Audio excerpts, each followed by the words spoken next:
The Earth. Is it really just a big ball floating in space? Spinning on its axis at 1,000 miles per hour? Hurtling around the sun at 67,000 miles per hour? Whizzing through the Milky Way at a milk-curdling speed of over 500,000 miles per hour? And warp driving through the heaven at over 500 million miles per hour? And what about the sun? Is it really 93 million miles away and close to 1 million miles in diameter, with a circumference of nearly 3 million miles? And it's constantly illuminating half of our entire Earth's surface with the rotation of the Earth, creating our 24-hour days, our night and days? Or, shh, the Earth is flat.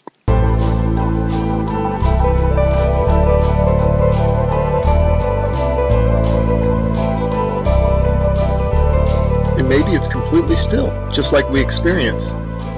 And maybe the sun isn't big, but is very small and very close, and not illuminating the Earth from 93 million miles, but is illuminating locally. And maybe everything, the sun, moon, and stars, are not far away, but are circling overhead relatively close.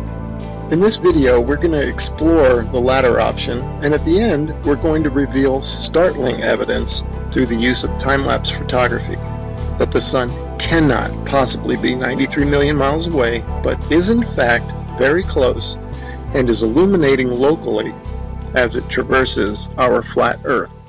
Oh man, and watch how this sun comes at you. Boom! I mean, come on.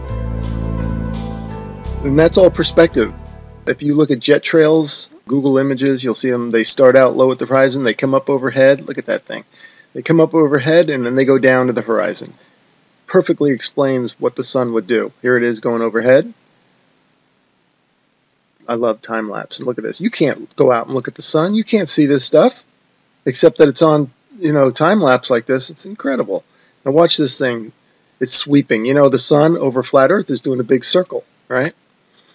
Look at this thing. See it sweeping to the right. It's like a lefty bowler. Just toss that down the alley, and there it goes, hooking into the pocket.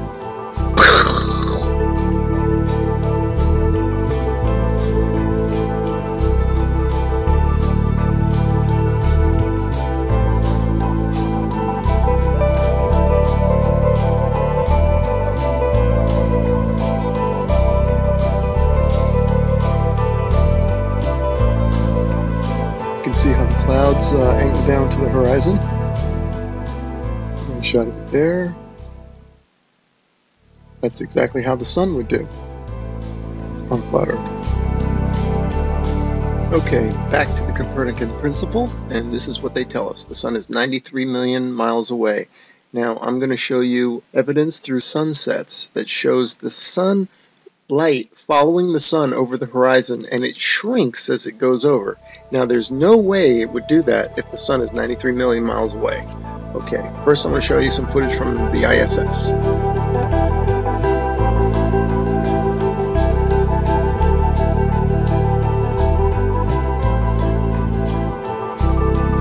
Okay, now watch this animation. Watch this sunset.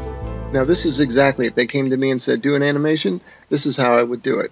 If the sun were 93 million miles away. Just like that. Have the whole horizon fade evenly. But that's not what we see.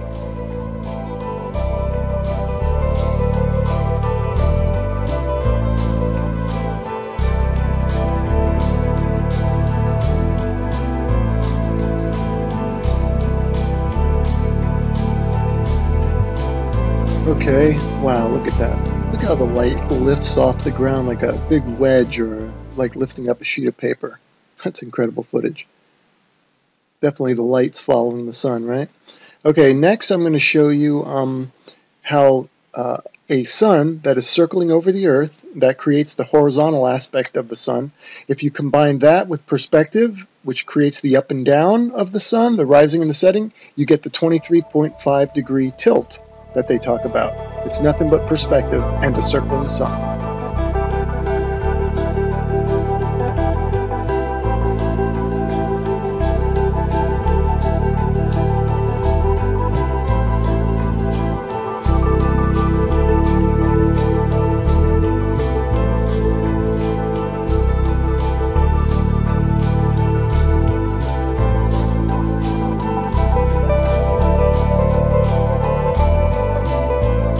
Here's another sun sweeping out a big circle.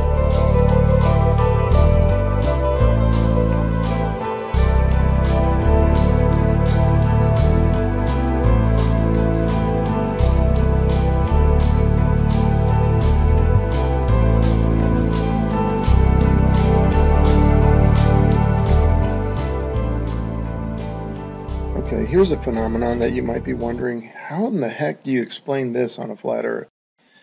Well, this footage is taken from Alaska during the summer, and the sun does look like it's going up and down. The reason it's doing that is that this town in Alaska is not in the center of the sun's circular circuit. In other words, the sun is making a big circle, and the town is not in the center of that circle. So the sun will be closer and further from the viewer with the camera.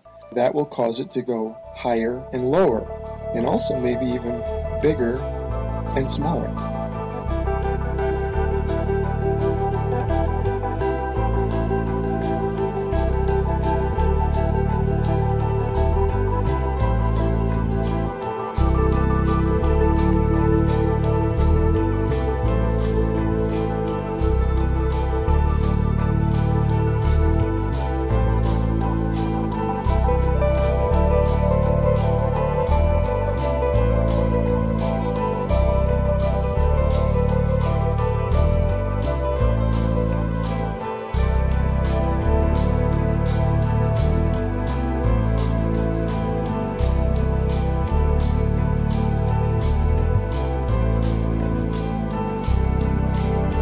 Look at the high altitude airplane. Remember, this is from a high altitude balloon, so that airplane is probably at cruising altitude. Notice how it looks like it's going up from the horizon. That's exactly how the sun will rise, because that plane is staying parallel to the ground. And now watch, it'll go down to the other horizon. All right, again, perspective, that's how the sun will set. And forget the big ball, that's just due to a GoPro camera. But see how the sun, that's the point of this. And then also, look at the size of the sun, man. Look at that thing. I mean, there's something to it to say that we're higher up our view and the sun looks bigger, and it looks like it's not as high in the sky as it does when we're on the ground. Something to that.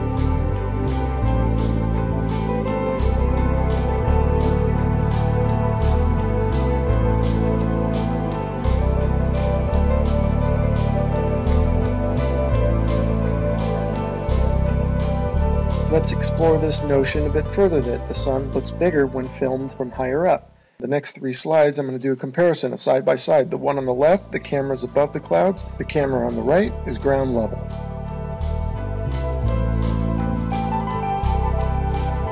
And the point for the side by side comparison from the ground level and the level above the clouds is that above the clouds we're only maybe a mile or so up, and if the sun appears to be closer to the camera, well, that means it's probably much closer, because if the sun were 93 million miles away, a mile closer wouldn't make any difference at all to its visual appearance.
Okay, here's a little illustrator or a little cartoon from a website called timeanddate.com. It's really funny that they would have a perfect illustration of a sun rising and setting on a flat earth due to perspective. You'll notice that it rises from below the horizon and sets below the horizon. Now you might be saying, well, how's that possible? I can see now you're saying that it rises and lowers due to perspective, but how does it disappear below the horizon? Well, I got a theory about that. Because of the fact that all parallel lines and planes converge at your eye level horizon, this is according to the perspective, I'm not making this up. If in fact, and they do, they converge at your eye level horizon visually, then it makes sense that after that point they diverge, meaning they then separate, so the sun would continue on a downward track. As you can see from my illustration here, the lines would go to your horizon and then afterwards they would spread out and separate, kind of like a starburst, and the starburst being at your horizon, at your focal point.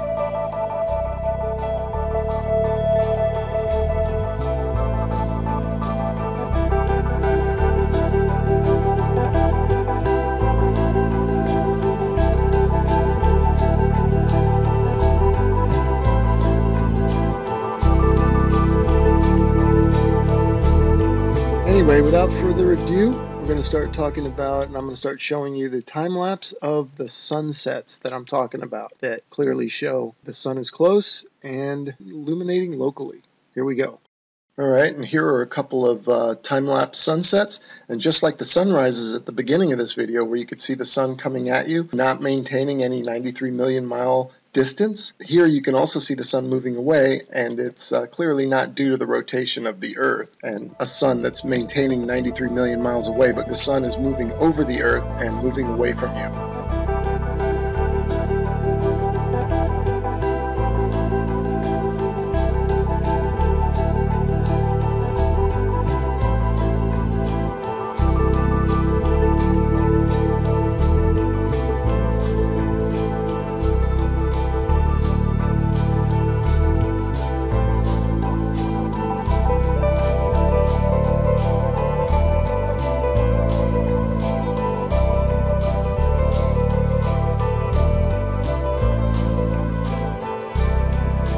Okay, these next three slides, the sun is almost set already behind the horizon, but watch as the sunlight shrinks and follows the sun. It's definitely a locally illuminating sun, not far away, not very big, and definitely not 93 million miles away.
Okay, remember this video from the beginning of the video? I showed you this one and how it's circling over the Earth, and watch it sweep to the right like a bowler bowling it in there for a strike.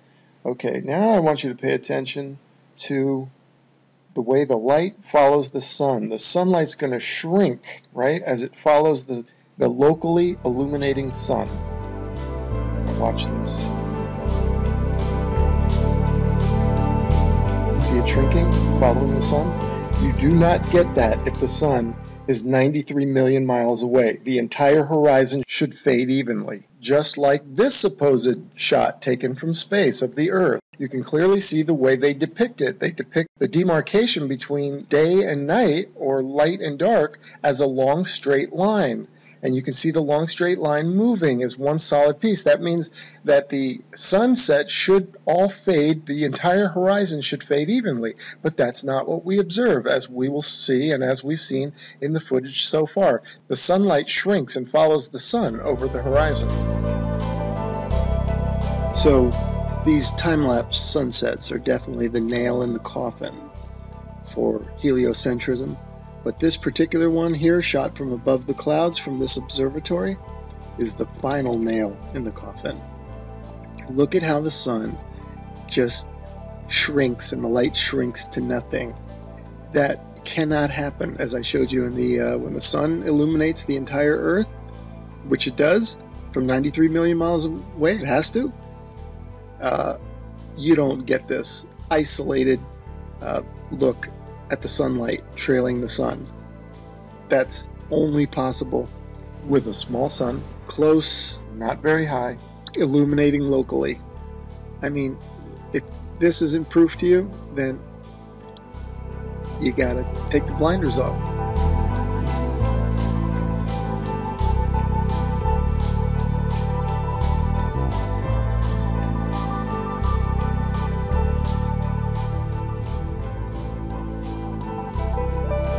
Okay, and finally I want to show you some examples of local illumination, or a city in the background. This is from Grand Canyon National Park. You can see Las Vegas is one of them. You can see the stars going down, so you know that's not the sun. That's the glow of Las Vegas, it says. You can see that's local illumination. I'm just making an example showing you here's Tuba City and a little bit of Flagstaff. Now, in this one here, you see two lights. Obviously, we don't have two suns, but these are two cities lit up, and it's just to show it looks just like the sun going over the horizon. That's the point of me showing that. That's local illumination at work.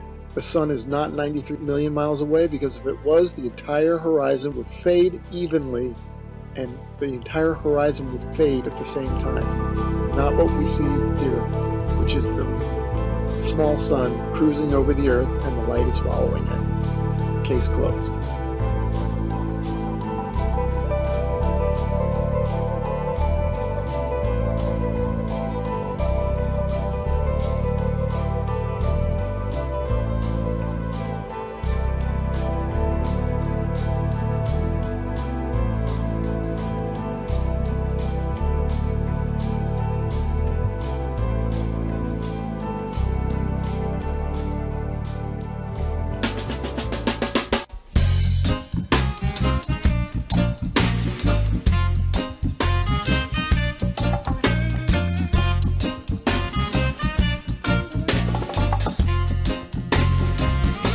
The earth is flat, living in illusion. The earth is flat.